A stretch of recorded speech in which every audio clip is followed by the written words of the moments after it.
Professor Rajnish Kumar Mishra ji. He teaches at Namaste. He teaches at the School of Sanskrit and Indic Studies, Jawaharlal Nehru University in New Delhi. His teaching and research areas involve Kashmir Shaivism, Buddhism, Sanskrit linguistics, Sanskrit poetics, Asian literature, philosophy of language, comparative poetics, and comparative religion. Dr. Mishra has been and is associated with national and international academic projects such as the Encyclopedia of Hinduism. You see that right behind me over here. He was an associate editor along with his colleague Dr. Santosh Shukla. Towards Asian poetics and interfaith study of India, Korea, China, and Japan, which was a 2016 publication by the Academy of Korean Foundation, South Korea, and Indo-Irish anthology. He has published a widely reviewed book titled Buddhist Theory of Meaning and Literary Analysis in 1999, and Shaiva Philosophy and Literary Theory, 2019. He's published several research papers in national and international refereed journals. He's also contributed chapters in the edited books and proceedings and has delivered invited lectures across the world. Dr. Mishra was awarded the Okita, I hope I'm pronouncing that correctly, Okita Memorial Fellowship by Japan Foundation and the Indian Council of Cultural Relations in 1998. The Indian Council for Cultural Relations, ICCR, and South Asian Institute, SIA, University of Heidelberg, Germany, had offered Dr. Mishra a very prestigious chair for 2 years to teach Indian intellectual history. With those words, I welcome Dr. Mishra, and he will be speaking today on the topic Shreya-Preya axis of Dharmasankata, episodes from the Arsha Kavya-s, that is the Ramayana and the Mahābhārata. Over to you, Dr. Mishra. Ji, namaskar. Am I audible? Yes, you are, but it could be a little louder. That's okay. Little louder. Okay. Just a second. Because I am joining through my mobile, so maybe that is the issue. Well, is it okay now? It is better now. Okay? Yeah. Okay. Yes, it is better now. Thank you. So first of all, let me begin with this Mangalacharan. Vagartha viv sampriktau, Vagartha pratipattaye, Jagatah pitarau vande, Parvati parameshwarau. I am grateful to Sri Meghji for inviting me to deliver a talk, to share my understanding of the topic. And I'm really grateful to all the organizers who are involved in organizing this beautiful academic session. I'm equally grateful to my fellow presenters who have presented before me and who will follow. And particularly Madhaviji for her scholastic paper and the right kind of concerns and questions she has raised. I must tell you in the beginning that Sri Megh Kalyan Sundaramji has put me in great Dharmasankata. I'm not competent, particularly the kind of domain or topic which is given to me. Am I audible, sir? Meghji? Yes, you are audible. Yes, you are audible. Yes. Okay. So this is about Shreya-Preya axis of Dharmasankata, episodes from Arsha Kavya, Ramayana and Mahābhārata. So what I will do, I will try to avoid those episodes which have been already discussed, just to avoid a kind of repetition, because it has been very well explained by learned presenters before me. I would like to begin with a few assumptions. And that is that, of course, dharma has multiple meanings. It's a polysemantic word, as it has been rightly pointed out. It has been discussed again and again as a principle of sustenance. and it is Prakritic in the sense that it is not created by someone, some human agency or some. It is inherent, and what is important is that in the context of a country or nation like India, it has been one word unwritten constitution since millennia. Since millennia, this is the constitution. It is inherent. It is embedded in the mind of the people, masses here. So each one of us know what is dharma and what is adharma. This kind of ability nature has endowed us. We are gifted with this ability to distinguish, at least to understand at least what is dharma and what is other than that, right? So it is pervasive, and in that way it is certainly avoids all other religions which has been in our times, which we see as a part of a conspiracy of translation, that dharma is translated as a religion. So this has to be avoided.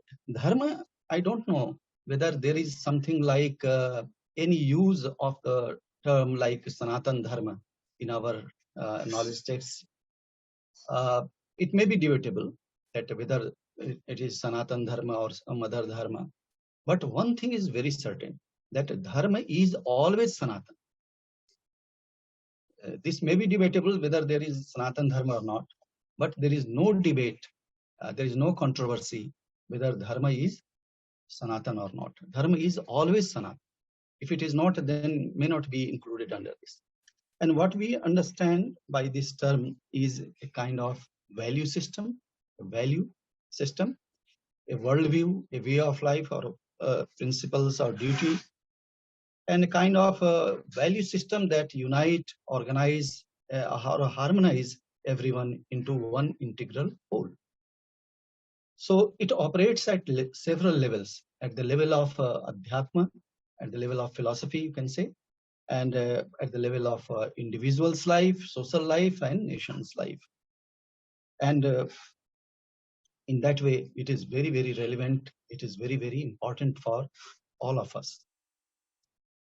Friends, I would like to point out that we live, if dharma means value system, a set of values, as it has been again and again reiterated in our Arsha Kavyas, or in let us say Smriti texts like Manusmriti, Dashkam, Dharma Lakshanam, etc. I don't want to repeat those things.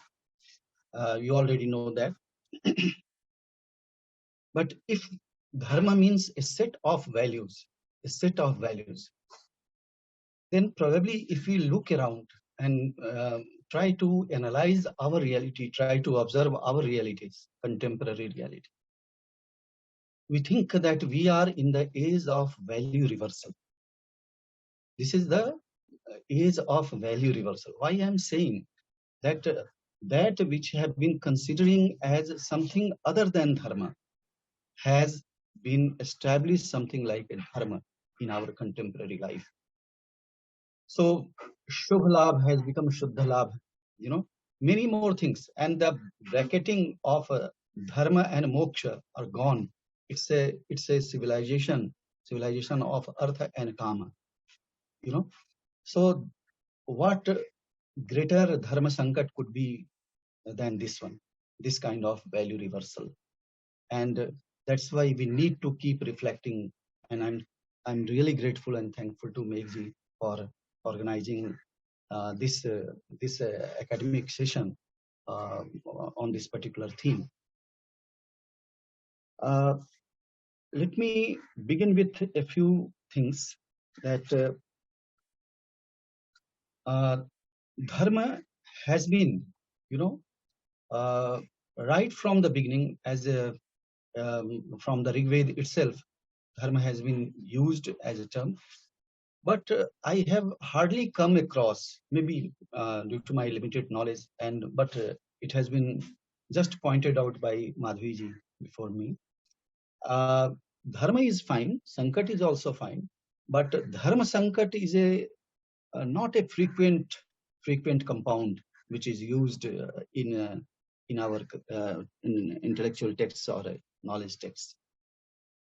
Maybe there is a, but of course, when Dharma is practiced, when Dharma is uh, made a part of the practical life, we confront with such difficult situations, and there we need to be alert, and there we need to decide which way to go. This is the real situation, life situation, which is probably referred by this term Dharmasankata. Well, but there are, of course, episodes and issues right from the Vedic text to the Arsha text and in the folk narratives. I would like to refer to some of them after a short while. If we see this, the notion of dharma, as I just pointed out, this is a part of this Purusharth Chatushtaya, dharma, artha, kama, and moksha. And dharma is very important aspect, and but the difficulty is that nobody follows that, and this is the painful statement of the Mahābhāratkar, urdhavahu viromesya na kaschit shrunotu mam dharmadascha kamasya sadharma kim na sevyate. So that he says that raising my both the arms, I have been telling that dharma is the supreme, and dharma yields everything. So why why people don't follow dharma, you know? So this is the, and it has been rightly pointed out that Mahābhārata is a dharma yoni text, a dharma yoni. This is the foundation of both of our Arsha Kavya, Ramayana as well as Mahābhārata. Dharma, this is the exposition of dharma through narratives, through life situations. These great poets have narrated and expounded dharma of their time. As you know, Ramayana is an akhyana of Treta, and Mahābhārata is an akhyana of Dwapar. So these two great poets, Arsha, Kavi, as we call them, have expounded the reality of their times, Treta and Dwapar, through these two great narratives, Ramayana and Mahābhārata. And the exposition or the narrative is so great that it has transcended the barriers of time and space. And probably there is a message also that to avoid or to discard our immediate realities, immediate time and space, no great text can be created. A text cannot transcend its time and space unless it is also equally careful, equally watchful towards its realities. So this is the message from these two great Arsha Kavis. When we come to the our philosophical texts, and it is quite often quoted that yato abhyuda nishriyas siddhi sadharma. So this is Kanadvaisheshik Sutra, Nishriyas and Abhyuda and Nishriyas. Abhyuda is, that is for this worldly life. We also need prosperity, but the important thing is to go beyond this and aspire for Nishriyasa. And in the same way, Ramanujacharya in his Vishishtadvaita, as an exponent of Vishishtadvaita, says, Dharma hi Nishriyas sadhanam. This is the means of this Nishriyasa, the right path, the following the right value system leads to this kind of Nishriyas. And as you know, in Mahābhārata Karna Parva, you have Dharma Dharmam Tyahu Dharmo Dhariyate Prajaha Satsya Dharanam Sanyuktah Sa Dharma iti Nishchaya. So Dharma, that is the principle of sustenance.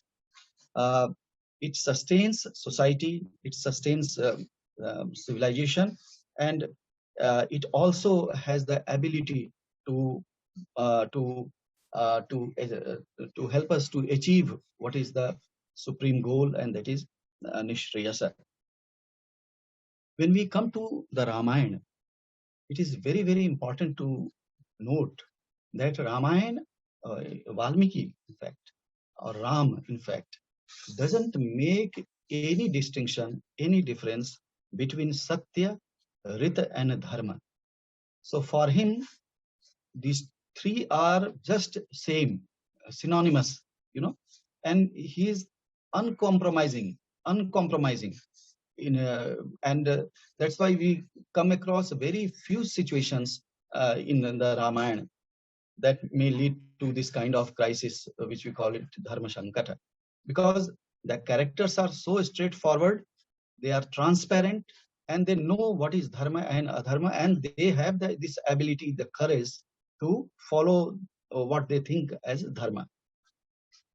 On the contrary, in Mahābhārata, there is a notion of dharma vibhaga, that you have to decide in a particular situation which one is to be followed, and how to achieve the goal is very, very important. So dharma vibhag can be made. Dharma vibhag can be made at that particular point of time, in that particular situation. One has to go for that. In Bhagavad Gita, again, you have a number of contexts where Bhagavan Krishna talks about this dharma, Daivi Sampada, for example. These are well enumerated and illustrated in Bhagavad Gita. So this is what we are referring to as the value system, the virtues. This is this is essential for our sustenance, not as an individual, but also as a community, as a society, and as the whole humanity.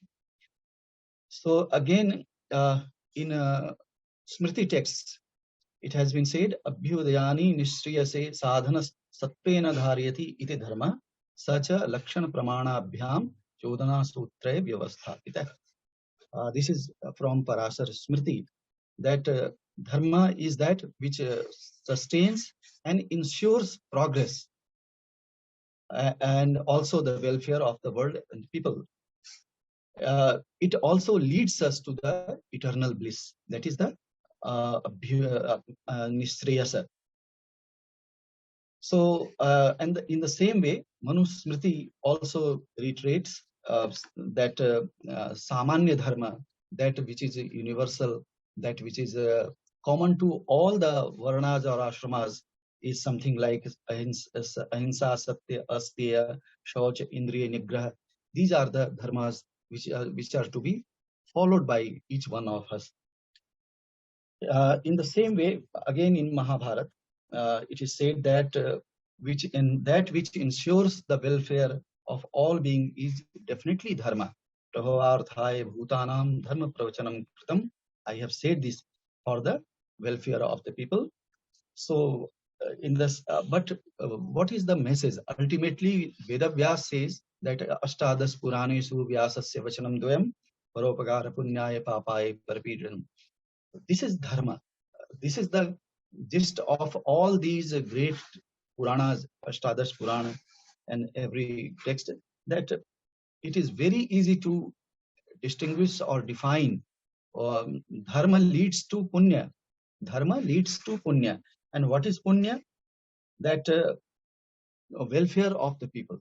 When we do welfare, when we promote the well-being of the people, this is the dharma. And when we cause harm, this is adharma, and that goes to papa.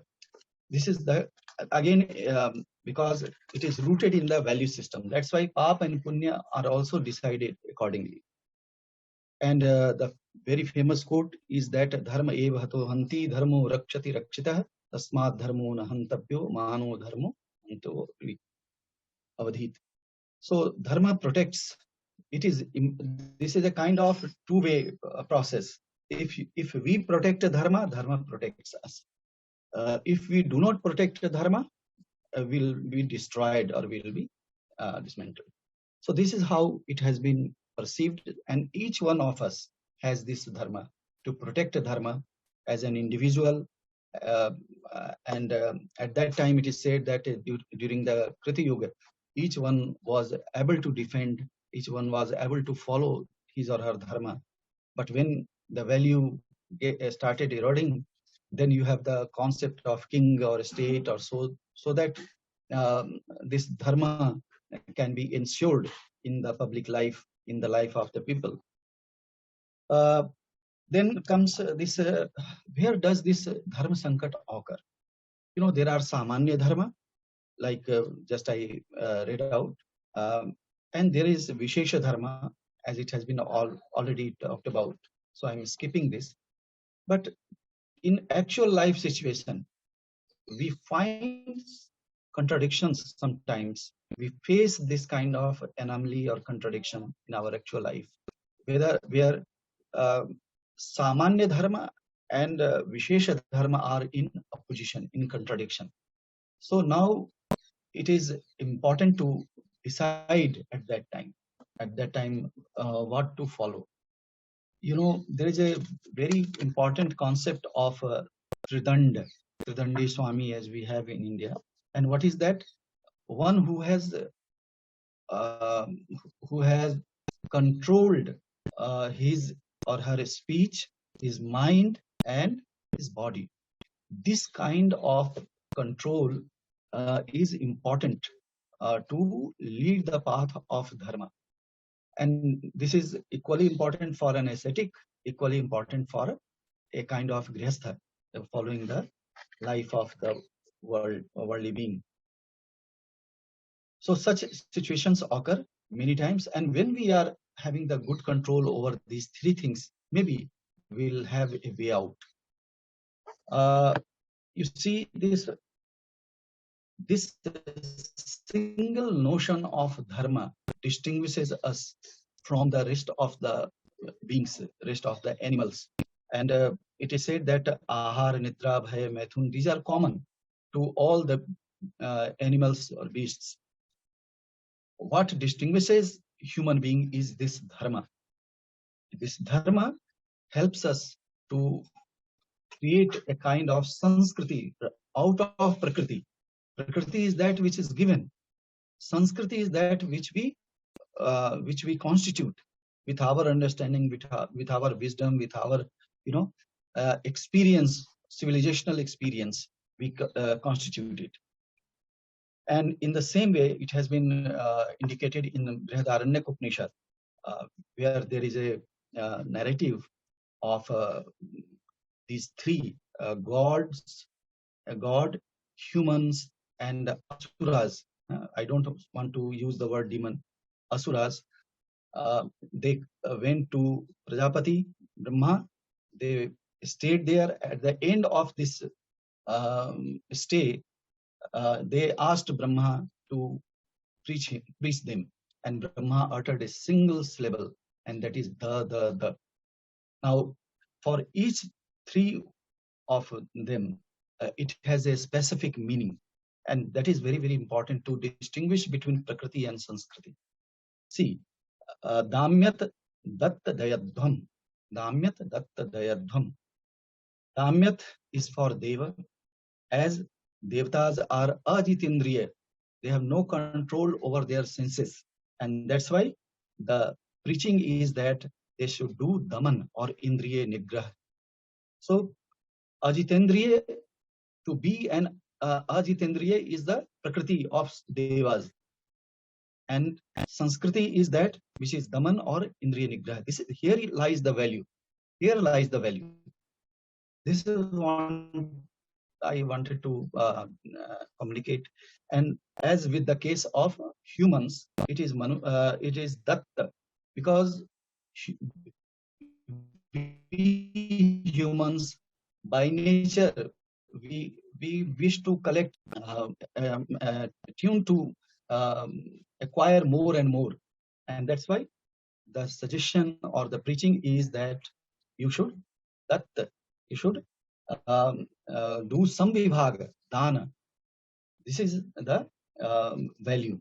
And for asuras, dayadhvam, by nature they are violent, and then the preaching is that they should be merciful, they should be kind. Here lies the value. Being Ajitendriya, Lobhi, and Hinsak is not doesn't have any value. It is just a swabhava. It is inherent quality. But what is important is to transcend this Prakriti in inherent flaws, you can say, and to aspire for the greater values. This takes the civilization in a proper direction. Friends, I would also like to point out here that Sanskriti is also not a very frequent term in Sanskrit literature.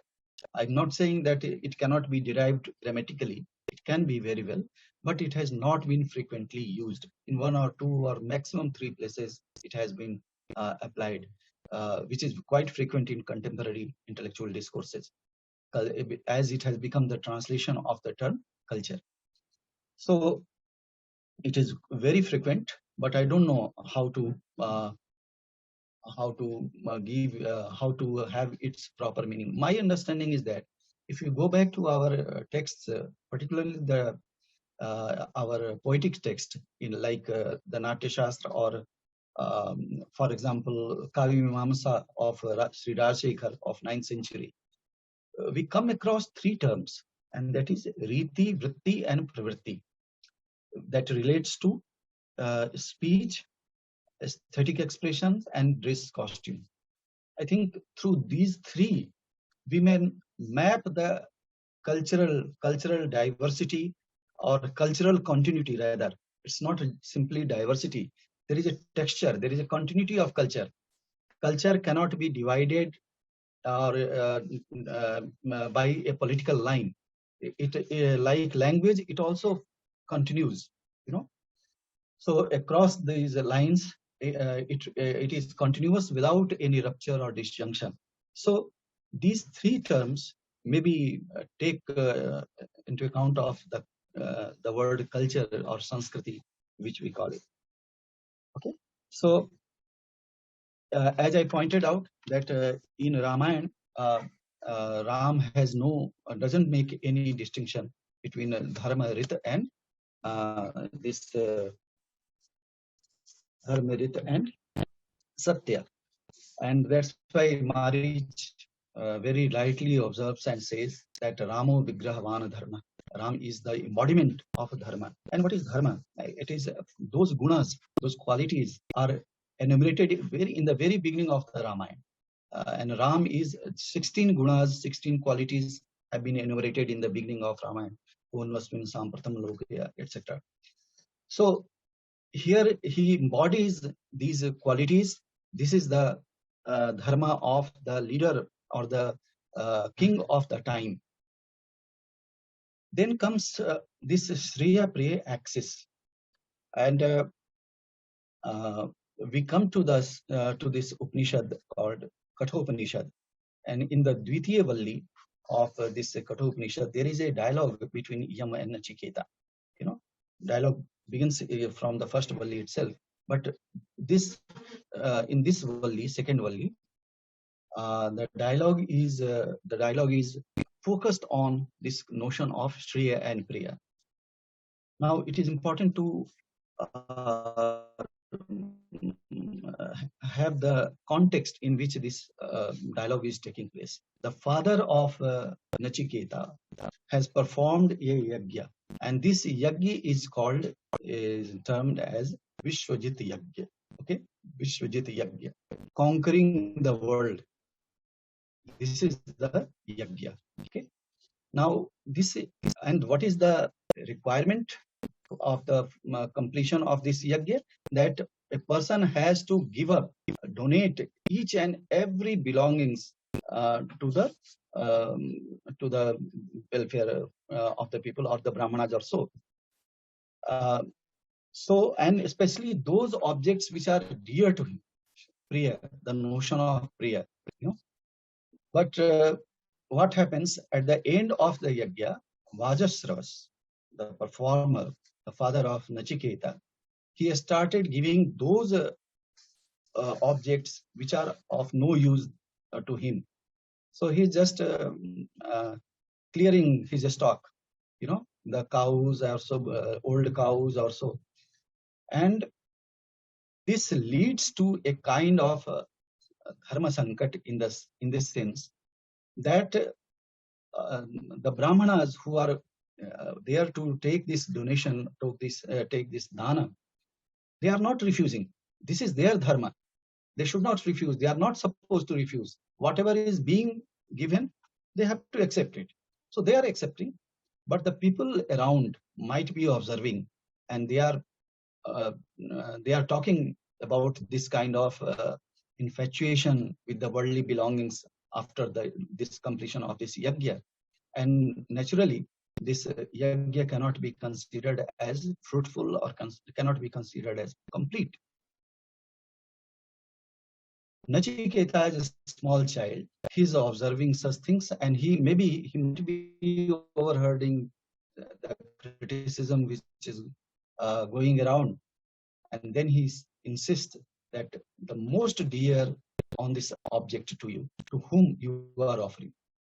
He insisted twice and thrice, and then finally says that I gave you to Yama, god of death. Now, Yamaraj is also known as Dharmaraj. Dharmaraj, because no other than Yamaraj can be the exponent of Dharma. So he's Dharmaraj. And there, Dharmaraj, Nachiketa goes there, and Dharmaraj says that I would offer you these many things, all belonging to the category of prayer, that which is only dear, that is not good but dear to someone. So each one aspires for wealth or youthfulness and so many things. He says that he denies all these things. And then in this second Valli, he says that Nachiketa, you have already proved yourself that you are not for Priya, you are for Shreya. And that's why you have this ability to listen to this discourse on or preaching on immortality of Atman. Don't you think it's quite interesting that a god of death is preaching immortality? Amaratva ka upadesh. And maybe only the god of death can preach immortality. Maybe this is the suggestion. Okay. So there he says that Shreyascha Preyascha Manushyam etas tatau samparitya vinakti dhira Shreyo hi dhiro abhi preyaso vrinite preyo mando yoga kshemad vrinite.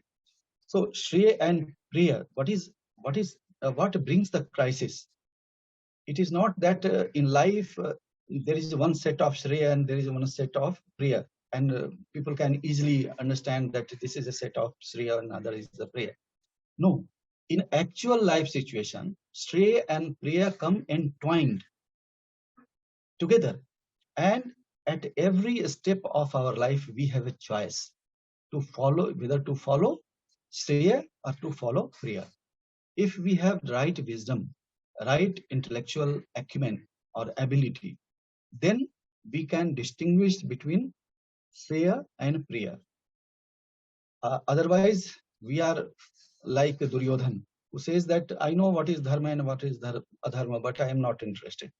You know, this kind of approach towards this value system he has. Well, so the word is viveka. So vivek is that discriminating faculty. We can make a distinction between Shreya and Priya first at the first step, and then we need to follow what is Shreya, because these two lead us to two different directions, and direction of Vidya and Avidya, and it is very difficult to reconcile after a certain point of time. So there is a distinction. Maybe Priya, or as it is always the case, it is like very dear, very pleasing. So we are attracted towards that. But the phal or the fruit which it will yield may not be full of welfare. You know, it will take us in a different direction. So that's why Shreya and Priya is very, very important aspect to judge our behavior in worldly life, also in our all aspects of life. In case there is a contradiction of this kind of that leads to a kind of Dharmasankata, probably there is a notion of hierarchy, epistemological hierarchy. And in case of virodha or contradiction between Shruti and Smriti, then it has been an imperative in the tradition that Shruti has to be followed. In case only. In case there is a difference between Shruti and Smriti, there is a contradiction, a contradictory statement which we may find, or the contradictory interpretation which we may find in the context of Shruti, that is Veda, and Smriti, then we can always follow Shruti texts. Sorry. Why it is so? Because Shruti texts are non-contingent texts, apaurushaya, that is irrespective of time, space, and person. The truth which is stated there, it doesn't belong to or doesn't pertain to one particular person or time or a space. If we do know that those things, fine. If we do not know those things, it is not going to harm that truth. The truth will remain as it is. It doesn't depend on us. It doesn't depend on our understanding also. This is what we need to develop ourselves in that way. So Shruti and Smriti, both are important, but in case contradictions are there, then Shruti has to be followed. On the other hand, we have a Smriti, which is contingent to views in Smritis, competing views in Smritis. 56 Smritis, they may have their competing views, and maybe because they are composed by different sages in different point of time. And this also one has to keep in mind that Smritis record, or Smriti is sensitive to its immediate time and space. So they might be recording some of the customs and rituals of their own time. That doesn't mean that they are recommending it also. So there we have to be a bit careful. Now, I would like to, in the last part of my presentation, I would like to refer to several situations. I have particularly taken from the folk narratives also, you may call it, or from the textual situations. That leads to, or that may give some idea of this Dharmasankata.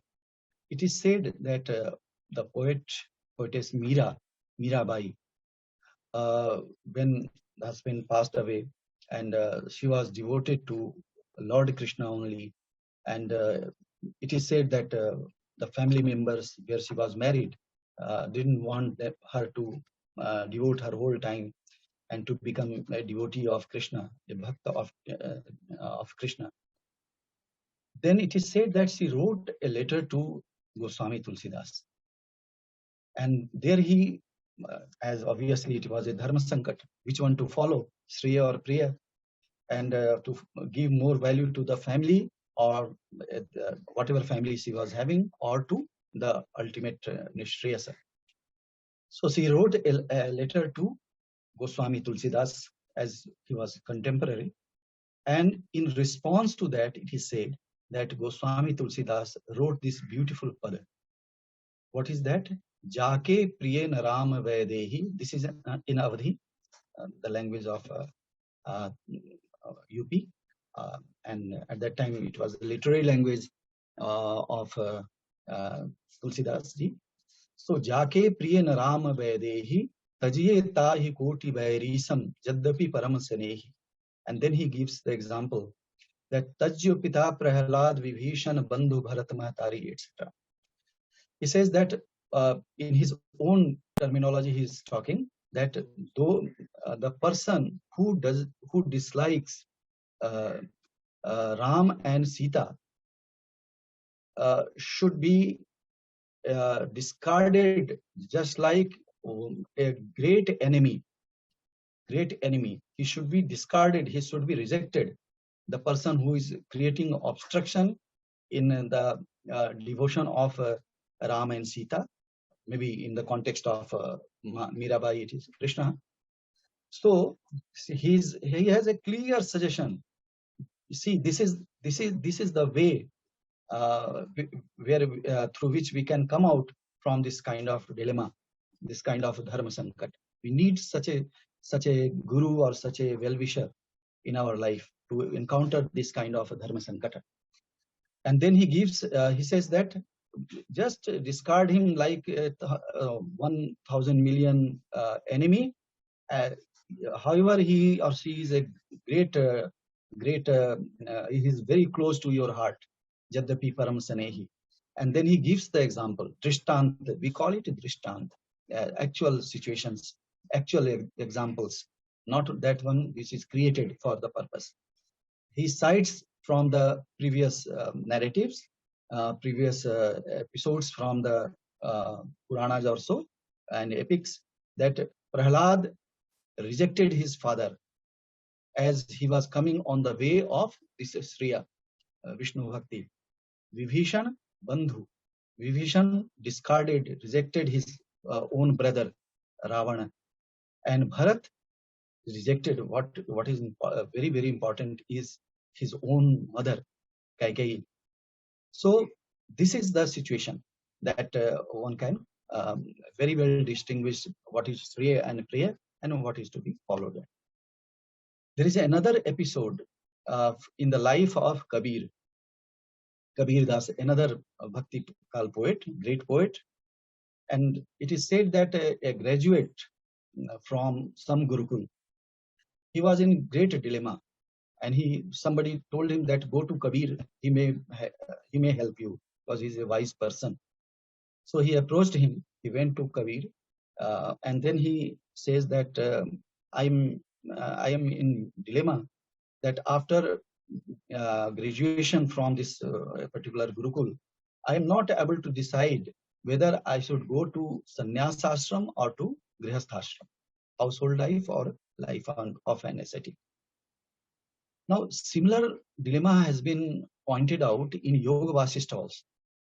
There again, a Snataka, after coming back from the Gurukul, he approached a sage and asked him, I am still not able to decide which one is the right path of jnana or path of karma, which one I should follow.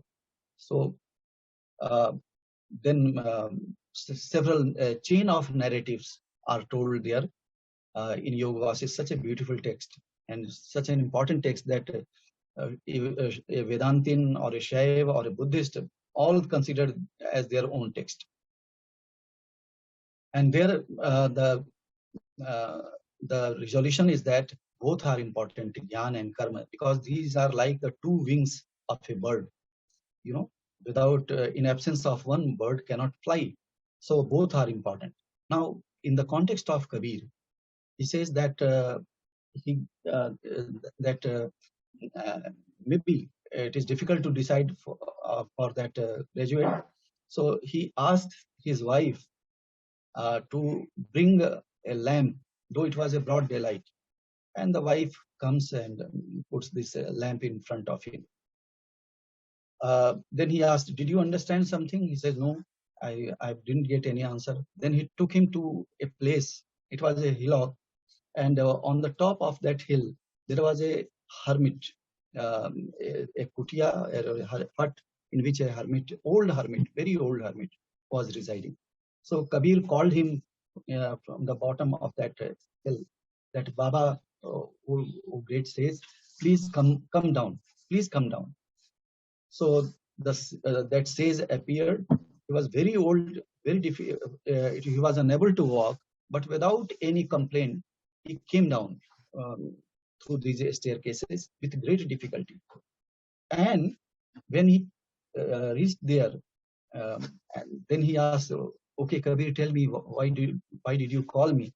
And Kabir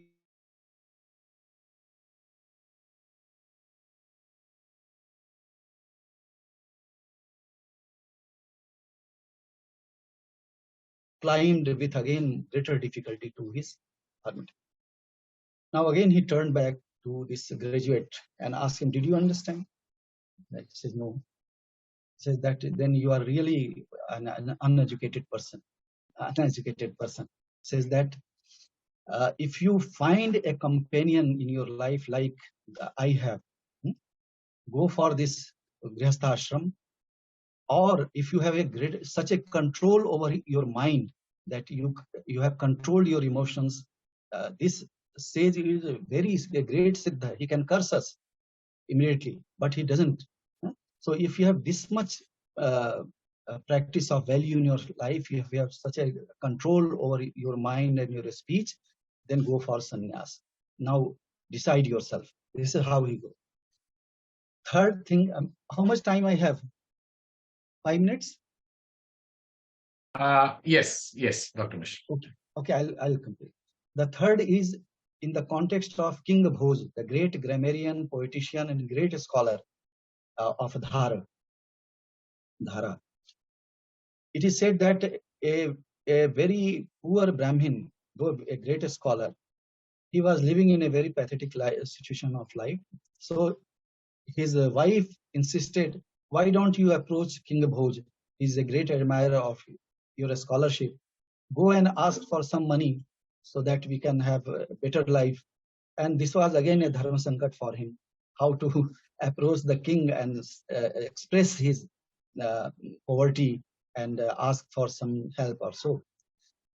But finally, after too much insistence, he approached the king. At that time, king was very busy in his daily transactions in his court, and then but he didn't deny to meet this scholar, poor scholar, and then he asks him, "Kave samasena vad." That samasena vad means say in brief. But this Brahmin, this scholar, thought that the king wants to examine my knowledge. He wants to ask me about the samas in grammar, compound, and then he composed a verse immediately in which all these compounds are enumerated, and at the same time he's expressing his poverty also, his pathetic condition. He says that Dvando Digurapi Chaham Madgehe Nityam Abhai Bhava Tatpurush Paramadharaya Yenaham Syam Bahubrihi. That I am two in my family, myself and my wife, Dvanda. Digurapi, I have 2 cows only.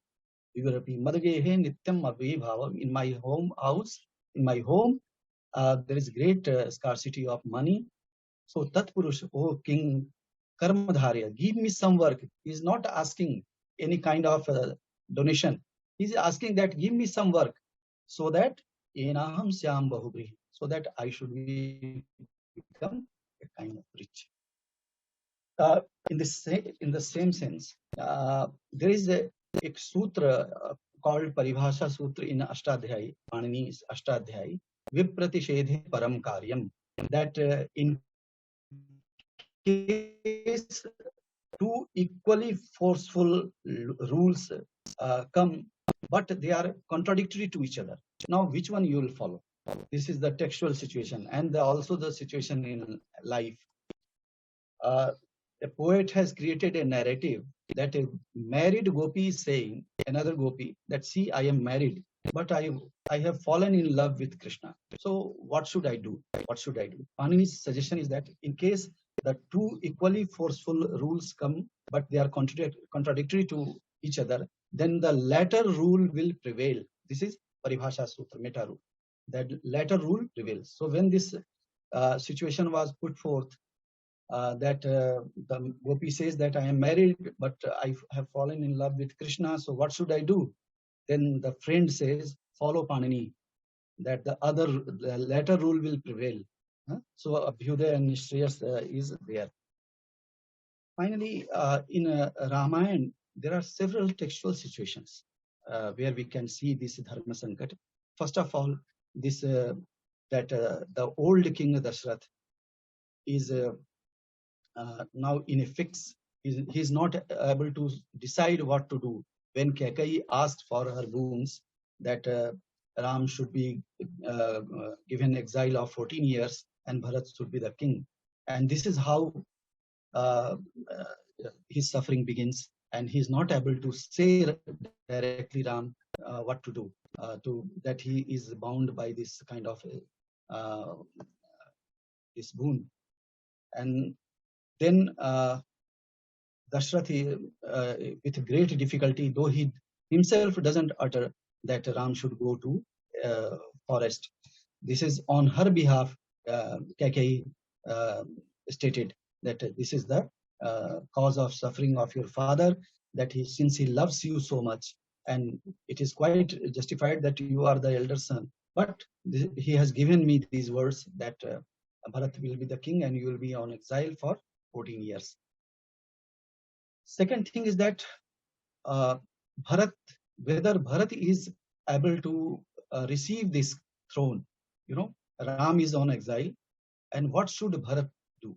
Because the king has passed away, Dashrath has passed away, and the throne of Ayodhya cannot be left empty. So what to do? He first goes to forest to persuade Ram that he should come back and acquire the throne.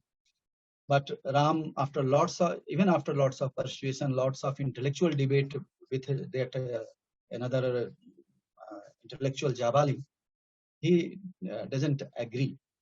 And then Bharat comes back, and he again he follows the Shreya. He became a representative of Rama. He became a representative or a witness of this what is so called what is called as a Ram Rajya, and he ruled Ayodhya in absence of Ram as a representative of Ram, and he has no doubt in his mind that Ram is the actual king, and he is behaving in such a way so that people should not raise any finger against him, that Ram has done something wrong by appointing or by giving this opportunity to Bharat. So several such things are there, and I think there are episodes which earlier presenters, earlier scholars have given from Mahābhārata, so I don't want to repeat those things. Only one thing is that when king in disguise of a Brahmin approached Karna for his Kavacha and Kundala, and the god son says that he is not a Vipra, he is not a Brahmin, he is ultimately, in reality, he is Indra, who has come in disguise in front of you. So don't give him your Kavach and Kundal. So there is a kind of conspiracy. But then this is the greatness of this Karna, as he is the Danavira. So even though he knows this, that Indra has approached him, he offers him his Kavach and Kundala, and again follows the Shreya path. So the whole of Bhagavad Gita may be understood, may be received as a way to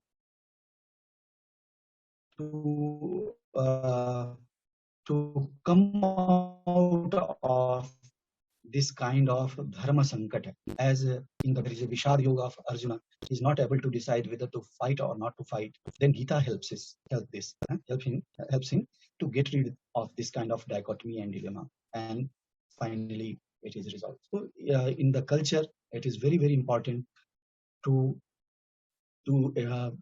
analyze the actual life situations where we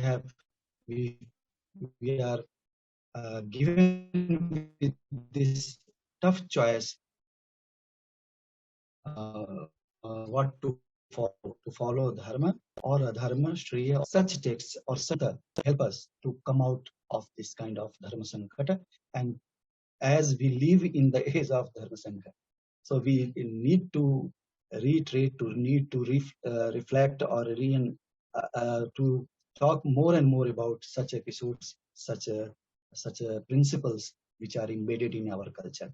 I'm grateful to Kalyanji and very much to all of you, all these participants and those who have joined us for this patient hearing. Thank you very much. Namaskar to all.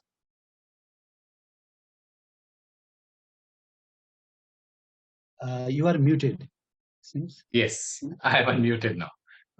Namaste and thank you so much, Dr. Mishra. I think with Madhvi anchoring the textual references so strongly, despite you saying that you are not qualified to speak, which I don't agree at all, I think you have beautifully shown how using the Shreya-Preya access that you've used, how to think about Dharmasankata, even if you don't actually find those specific references and see it in the Arsha Kavyas.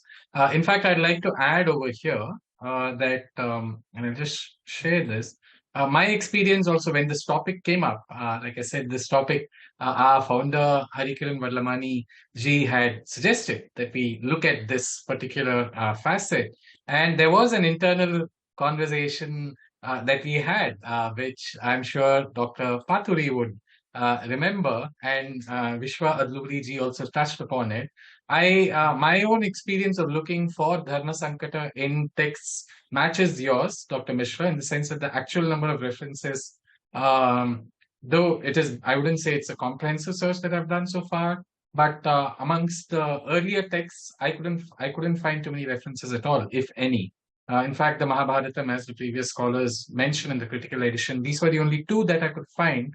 The internal discussion that I was referring to, which Dr. Paturi was also involved in fact, he had also suggested that we look at Dharma-Samshaya, right? And the Dharma-Samshaya actually has a few more references, but Dr. Adluri, in his previous talk earlier today, kind of touched upon what he felt might be some differences. Obviously, they're not absolutely the same, but this was an internal churn, an internal discussion that we had. The Dharma-Samshaya is attested a little more in the critical edition of the Mahābhārata insofar as I've seen. But again, it is, one wouldn't say it is voluminous given the number of verses. In fact, in the Valmiki Ramayanam, in the version published by Bombay Indology, I couldn't find Dharma-Sankata at all, while Sankata itself, I could find it attested at least 4 times. There might be more, but these were the 4 that I could find. So I just thought I should mention this, kind of complement the point that you made. And yet, you have shown how to kind of see this, and you brought in so many other texts. You brought in the Upanishads, and you also got in Panini towards the end on a topic which is currently in discussion, that particular meta rule, so to speak. With that, I would next Dr. Paturi, do you want to say something? Yeah, with regard to another reference, the Professor Mishra was bringing in the word Sanatana. The critical edition itself has a source of references to a sentence called Esha Dharma Sanatanaha. But there, it's like an adjective. It is, and it is to a specific dharma that is being mentioned. Esha Dharma only.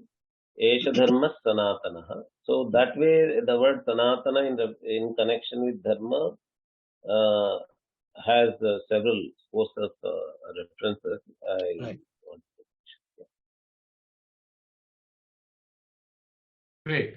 So I'm just seeing if there is any question specific to Dr. Mishra's talk or to the previous speaker Madhaviji's talk. There are 2 questions at the end. Is the concept of Apada Dharma told in our Smritis or Shrutis? Will this help in solving Dharma-Sankata? And there's one question addressed to you, Rajnish. Does the term Sanatana Dharma occur in our ancient terms as a representative term for our culture and civilization, or is it of origin? I think Dr. Paturi just addressed that with one reference from the critical edition of the Mahābhārata. Do either of you want to take this question on the concept of Apada Dharma in Shrutis or Smritis? Will this help in solving Dharma-Sankata? Let Madhviji to answer this. Okay, is Madhviji, if she's still around? I'm there. Yes. Can I know the question again, please? Yes, I'm repeating the question. It Yeah. is from Hamsa Ravi Kiran. Okay. Is the concept of apad dharma told in our smritis or shrutis? Yes. Is apad dharma mentioned in smritis or shrutis? Will this help in solving Dharmasankata? So, two questions she has. Yeah.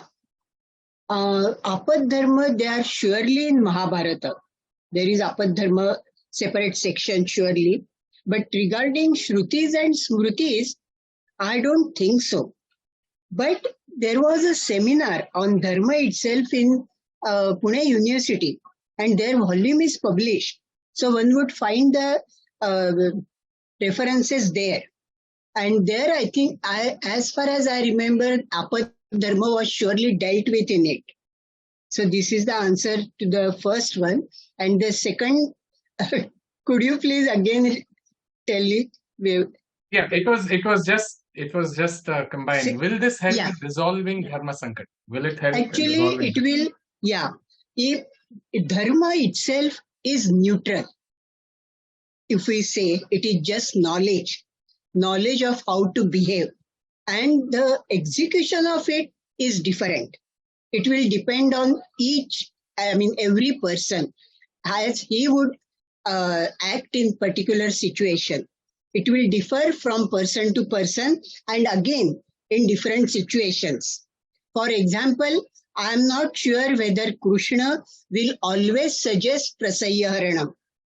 But in that particular situation, he wants Subhadra to marry Arjuna. Otherwise, Balarama is proposing to give her to Duryodhana, which is going to be destructive to the whole family.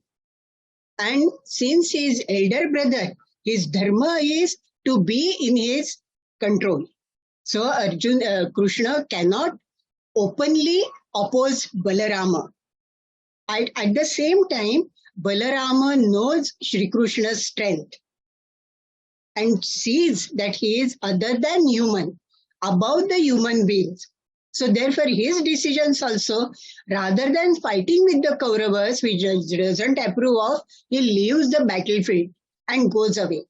So that way, whether as a Kshatriya he has to fight or not, or whether as a brother he has to follow Krishna or not, everything depends on the consequences as well as the integrity of the person. What is his dharma throughout? If Krishna's dharma is to save Kuru family, then whatever he is doing is right. If he goes against it, then we can say that he is doing adharma. So there is dharma, there is apad dharma, there is swadharma. There are so many facets of dharma. Surely they are going to clash with each other. Even regarding Stri dharma, whether she is acting as a Stri or a wife or a mother or in-law, daughter-in-law or mother-in-law, the dharmas will be different. So I think this cannot be solved in one sentence, this question. It will always be person-related, situation-related, and the success is the criteria, whether it was right or wrong. That is consequence-related. That way I would deal with it. Thank you. Thank you so much, Madhviji. Hamsa Ravi Kiran has followed it up with saying, can the reference be given to the Pune seminar or paper? Hamsaji, I suggest that you write to namaste@indica.org.in. We'll forward that email to Madhviji, and if she has that reference, she will share that with you.